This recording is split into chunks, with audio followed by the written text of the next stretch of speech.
Everything that you've ever seen about Cuba is a lie.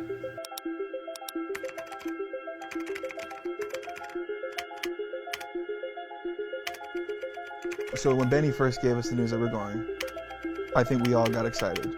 So I started doing a lot of research. I was looking online, and all I saw was a beautiful country. Very colorful photos with all the classic American cars. To know that this is a socialist country, the pieces didn't quite fit to me. We're supposed to say socialism sucks, but how are we gonna show that if socialism doesn't actually suck? All I can see about Cuba is as this gorgeous Caribbean wonderland. Nothing in American establishment or corporate media will prepare you for what you are about to see when you land in Cuba. It's all lies, all of it. It's communist propaganda, what you see about Cuba.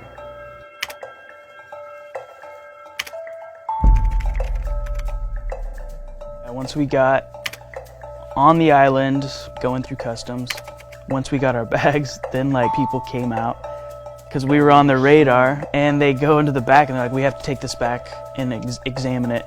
They didn't like that there was a drone inside my suitcase. Yeah. And because they didn't like that, they took my passport for 7 hours. Emotionally, it went from like, what is this place, when we were in the line, to like getting angry, to like getting pretty furious and just like, screw this place, to then just kind of like, after hour 5, you're just like, Stockholm syndrome, like, okay, I guess I speak Spanish and live in Cuba now.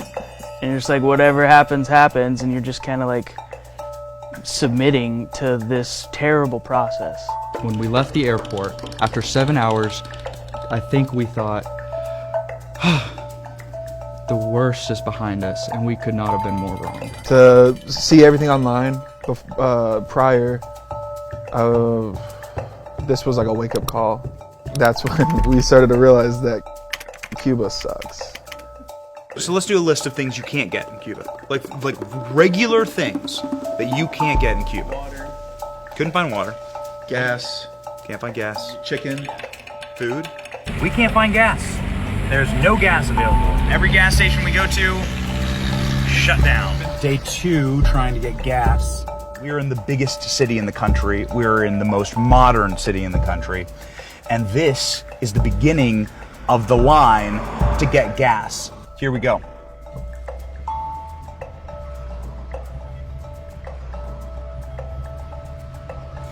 You'll notice people are sitting in their cars.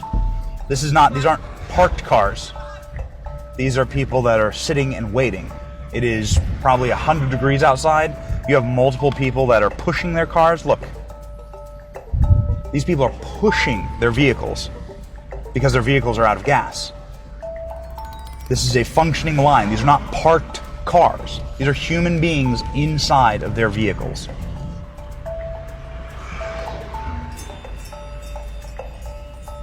They're pushing the cars. They're eating lunch.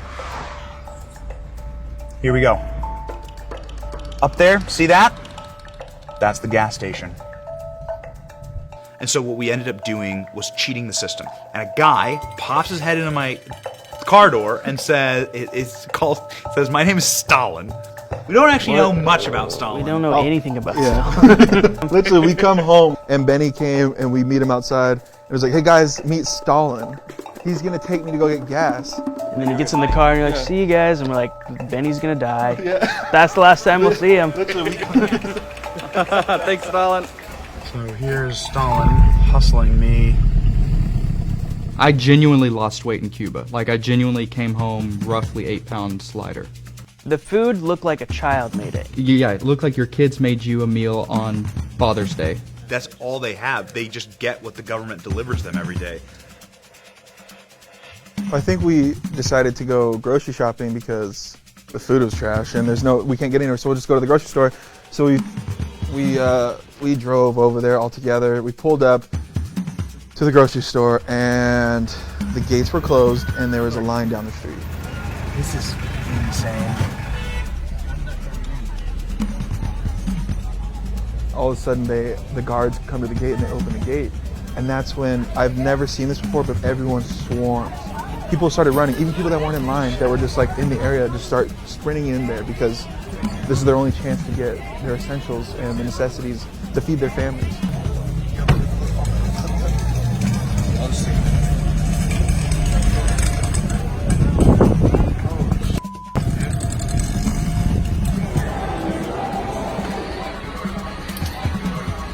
So I really hope that you like Conchita mango marmalade because we have a whole aisle of it. Here in Cuba, you can get an individually wrapped hamburger, and that's as fresh as the meat actually gets. Oh, this one's all melty. But my God, can you get a lot of the exact same brand of garbanzo beans? And then after you're done buying all these incredible products, you can stand in line for literally an hour, which is as long as we've been standing in line. And I'm telling you, you probably are not going to like Cuba that much. There was literally no fresh fruit, no fresh meat, no fresh vegetables, nothing. There was one brand of the things they did have, and the things they didn't have, well, screw you. So, that is life inside of Socialist Pan Americana here in Cuba. Socialism sucks. This area was so developed. All around you, there's just beautiful development. Mansions, by every American standard, mansions. Just one generation, all of this wealth, all of this beauty evaporated, rotted, unsustainable because nobody has any private wealth to keep it up. This is just a block up from the tourist area, and there's so much trash and garbage in the street that it is like the smell is so putrid that you can barely walk by it. There's flies everywhere. There's just an overflowing dumpster of rotting trash. It's really gross. You hear it's like a trope. Communism, everyone's equal, equally miserable, equally sad, equally depressed, equally poor. Ha ha ha, it's like you can see it on a t-shirt. No, it actually does suck. Like it actually is that. Like communism succeeds in the crushing of the human spirit. And the helplessness and the beaten downness of the Cuban people is one of the saddest things I've ever experienced. I'll never forget that building that me and Josh snuck into, walking around. This is a beachfront property. And it looked like a war zone. It looked like a bomb had hit it. Walk inside, you can see 2 stories down because the floors are blown out.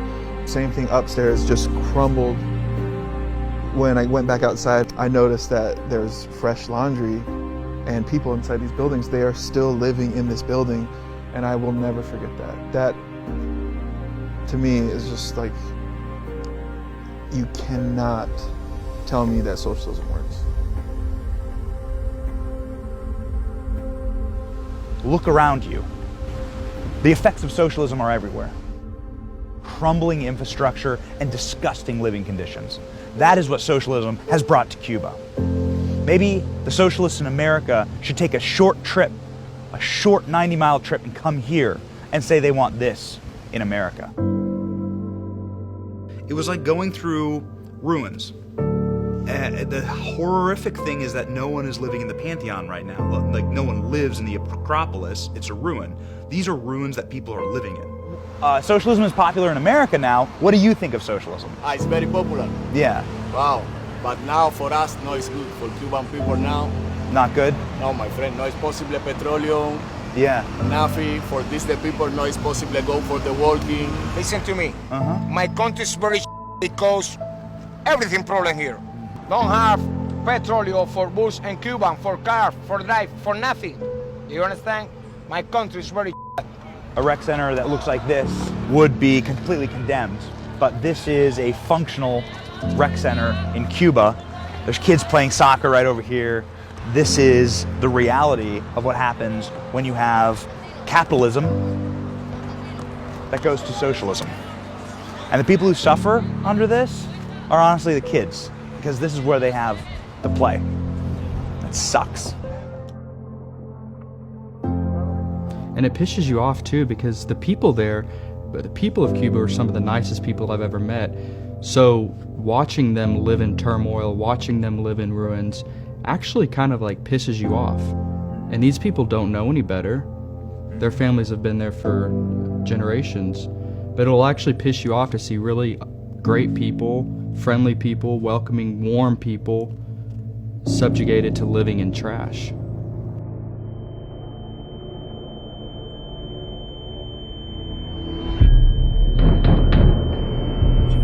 But police are here for some reason. I thought the buzzer at the door would be like police, and it actually was. And now we're seeing what they're gonna do with our cards and if we're going to jail.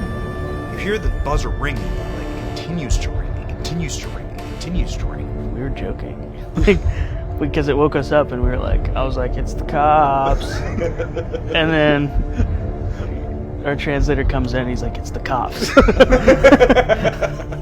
This was an armed contingent of probably a dozen people, one person in a doctor's outfit, and a bunch of government officials, many of them brandishing weapons, that were physically banging down the door, demanding access, and demanding that we leave all of our stuff to them. And so I got on the phone with the embassy. The guy says, get here now. All right, let's get the out of this country. So, what did she tell you? So, the maid, while we're leaving, was freaked out, just absolutely freaked out. Government officials knocking down her door. She fears for her own safety, for her going to jail. And let us know clearly that's not something that happened. I hope this is the last time we have to deal with the country of Cuba. Like the embassy staff was very sweet, talking with us, like personally meeting with us. Yeah, he came out. Very sweet. But the embassy staff came out and said something horrific, and something that was probably the scariest thing said to me in all of Cuba, which is, I can't help you. Like, when you guys are out there, I can't help you. He didn't want us to be in that situation, so the guy leaned in and essentially said, I'm asking you to leave the country. So we booked that flight, we changed that flight, we were out, and within 2 hours, we were at the airport, gone. We are at the airport in Havana, leaving Havana a day early. That is how our Cuba trip ends, with some more awesome government. It's heartbreaking that that's just a reality for the Cuban people. They don't know natural rights. Even more so heartbreaking is that there are Americans here that would have that governance brought here. I felt like that experience was the front lines of what communism really is.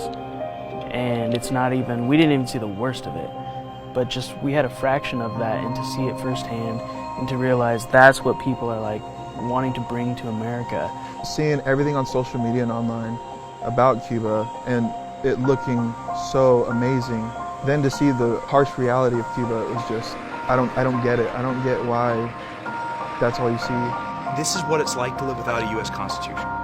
It is the rights and the vibrancy and the ability to have a First Amendment right to just say what you want, gone in Cuba. Second Amendment right, gone in Cuba. Third Amendment, Fourth Amendment, you have no rights. And it was, my takeaway is that I have never been happier to be an American.